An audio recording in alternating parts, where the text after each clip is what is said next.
Can you tell us precisely about the words, Ravi, that he said, and what would one make of it? Because he said it not in India, but to the Indian diaspora in the USA. Sure. Well, he gave a speech last night in Santa Clara to a partisan crowd. This was a selected crowd of supporters of Rahul Gandhi that were in attendance at that event. This also had a select crowd at Stanford, very limited capacity, but it was fully attended.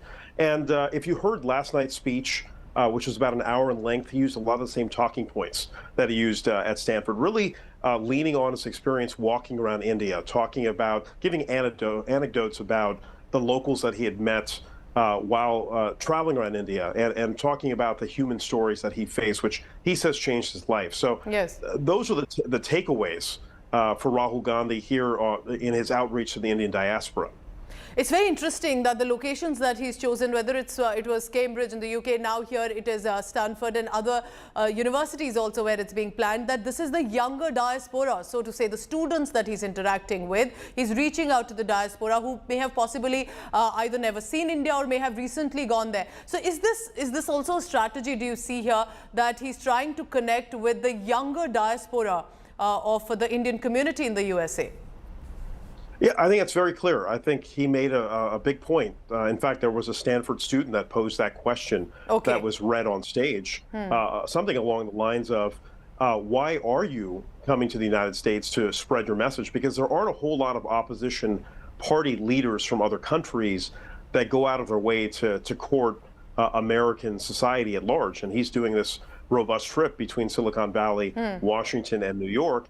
And when he was asked that, he says, look, I'm not here to try to win support, but I am here to talk to my people. And there are a lot of Indian nationals that are here studying in the United States throughout this country. In fact, the largest quota of students are from India overseas. So it's a huge opportunity for him to win support because, you know, students' minds are still not fully formed in terms of which direction to go politically. They can still very much be swayed one way or another. And how was the crowd really? Because I can see that in Stanford, he's managed a fairly big gathering that he was speaking to, and there he made this comment. And was this the first comment that he had made? Because he says, this is how I was introduced, and then he smiles, getting a reaction from the audience as well. So it appears that this was the first comment, possibly prepared or not, that he had said at this speech right now. Yeah, he gave about a 20-minute monologue to start, and then about a 30-minute sit-down interview with a professor from Stanford. So he gave an extemporaneous speech initially, talking specifically to Stanford students. And again, in the Bay Area, which has this incredibly robust Indian American community, you have a lot of folks that have been here for generations, that have strong ties to not just Rahul Gandhi, but his family. And so there are a lot of people that have strong proclivities to him and the Congress Party.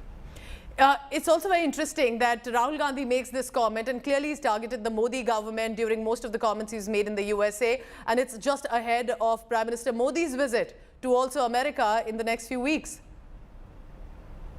Well, I mean, there's obviously strategy that any savvy politician will, try to take the steam out of someone else's address. I mean, you have people that make announcements on Twitter Spaces now in America. That's what Ron DeSantis just did, and certainly I heard Vivek Ramaswamy, who's another Indian American GOP candidate. He's going to do a Twitter Space. So everyone's trying to drum up support for their messaging, and it's no surprise.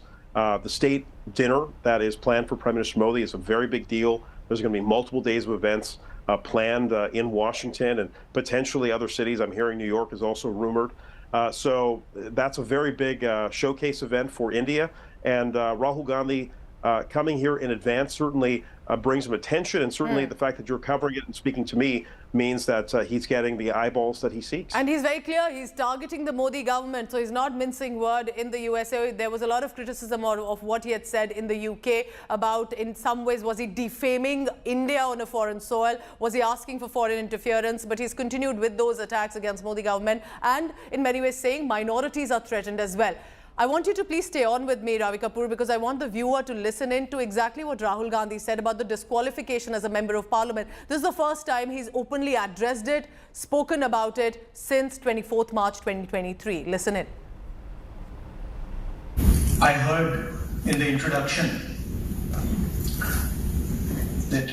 I was a member of parliament until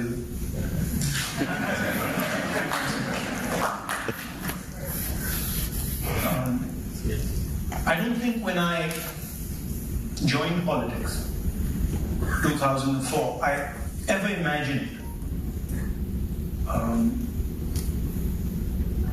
what I see going on in our country. It was way outside anything that I had ever imagined. To be the first person to get a full criminal sentence on defamation, to get the maximum sentence, to be disqualified from parliament. I didn't imagine that something like this was possible. But then, I think it's actually given me a huge opportunity.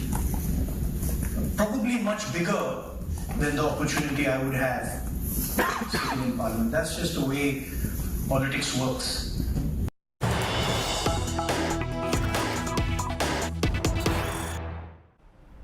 And more news coming in. Remember, in the United Kingdom, for all that Rahul Gandhi had said, there was criticism. Was he defaming India? Was he asking for foreign interference against India? And now Rahul Gandhi has given a clarification on that as well. What he said in the UK, clarifying it in the USA about India. And this is again a big statement. Rahul Gandhi said, and I quote him here, "I was not seeking support. I'm not seeking support. I'm alerting the youth. I'm very clear that our fight is our fight. And my duty is to alert Indian students there." Remember, he spoke at the Cambridge University, and now it's at the Stanford University as well. A lot of students, a lot of professors, but especially the young Indian diaspora. Some of them may have gone from India, but many of them may actually have been born and brought up in the USA itself. And Rahul Gandhi has now said, "I want to alert the youth, the Indian diaspora, about our fight." Was never asking for foreign interference. Listen into what Rahul Gandhi said about that.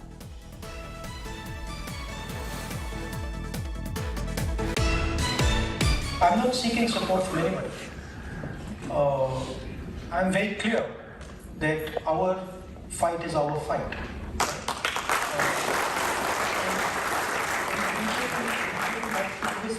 But no, I'm not seeking support from anybody. But there is a group of young students from India here, and I want to have a relationship with them, and I want to talk to them. I think it's my right to do it.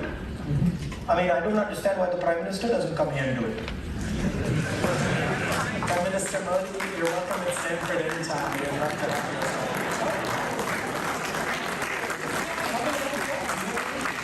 You've been fortunate to have answer some hard questions. I don't understand why the Prime Minister does not come here and address these issues and speak to the youth here. I am here to alert the youth, not asking for foreign interference. This is a clear attack on Modi government and directly on Prime Minister Modi about the charges that had been leveled against him about the disqualification as a member of parliament. He's very clear this time. He's not taking back words, but he has said that this is Modi government behind his disqualification, he's alleging, and he said, "I wish Prime Minister Modi would also come here to alert the youth and speak to them. I wonder why is he not coming." Remember, PM Modi is set to visit USA in the next few weeks, and before that, this visit comes in. I want to go across to Ravi Kapur, a senior journalist who continues to be with us over the latest about what's happening and what all Rahul Gandhi has said. So like we were discussing, Rahul, that he's focusing not just on general Indian diaspora, not on the cultural aspect of it, but on the youth aspect of it. He's reaching out to the young men and women, speaking up at universities, and that precisely is a strategy that he thinks will work well. Yeah, I mean, if you look at it from his standpoint, the people that attend Stanford or Harvard or any of these fine institutions around the country are very influential. I've attended the Harvard India Conference. Some of the people that go from that institute go on to run major companies, not just in the United States, but in India as well. So there are folks that he wants to influence and to shape their hearts and minds. And there's no question, I think that this soundbite that you've picked is perhaps the most salient remark that he made this evening, because he is making it clear that he is trying to win favor with young people and get the messaging across. And I think the one takeaway I got from the Stanford commentator, the professor there on stage, is that in light of this comment, they also extended an invitation for Prime Minister Modi to speak to the Stanford University students, which I'm sure if he had the time, he might want to take them up on that.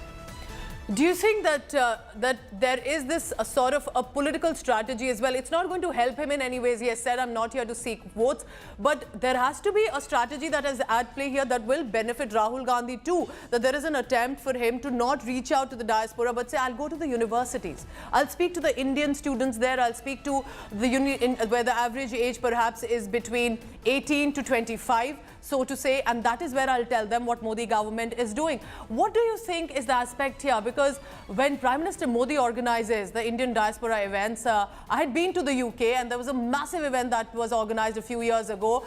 Similarly, we saw in Australia, in USA earlier as well. There is a massive support for Prime Minister Modi, even on a foreign soil. But Rahul Gandhi is trying to change that, is it? Well, I think if you look at it from his standpoint, strategically, are these students, are they likely to go back to India? Are they likely Indian voters? That's Correct. An absolute possibility. If you're looking at someone like me that's born and raised here, I'm an American citizen, so I have no idea about all the different election possibilities in India. But these students very much know the dynamics in India. And I think what was interesting about the crowd that I spoke to today is that you had a lot of folks that are, again, have been in the Bay Area for decades, and a lot of folks with institutional knowledge and history with the Congress Party, and yet with the BJP in power, you had a smattering of folks that were BJP supporters there. But you know, the tone has changed. Correct. Because of obviously being an incumbent. It's a powerful situation for the BJP, and so I think that's where. If Rahul Gandhi looks to win another election, he's going to look for these young people who are great on social media, right? They're natives on digital platforms. They're going to be able to express themselves, and if he has ideas that resonate with that community, they can speak out, not just in America, but when they go back to India.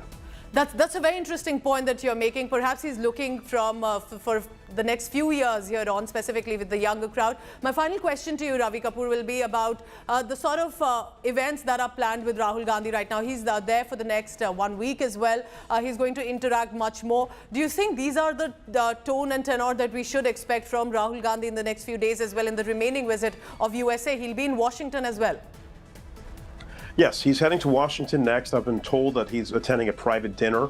There are some very influential people in the Washington circle, folks that intertwine with the DC political elite. And so at these private dinners, you're going to have the DC establishment that will be very happy to meet and greet with Rahul Gandhi. So I think you're going to have folks, again, the Democratic administration has always had strong ties with both India and Pakistan.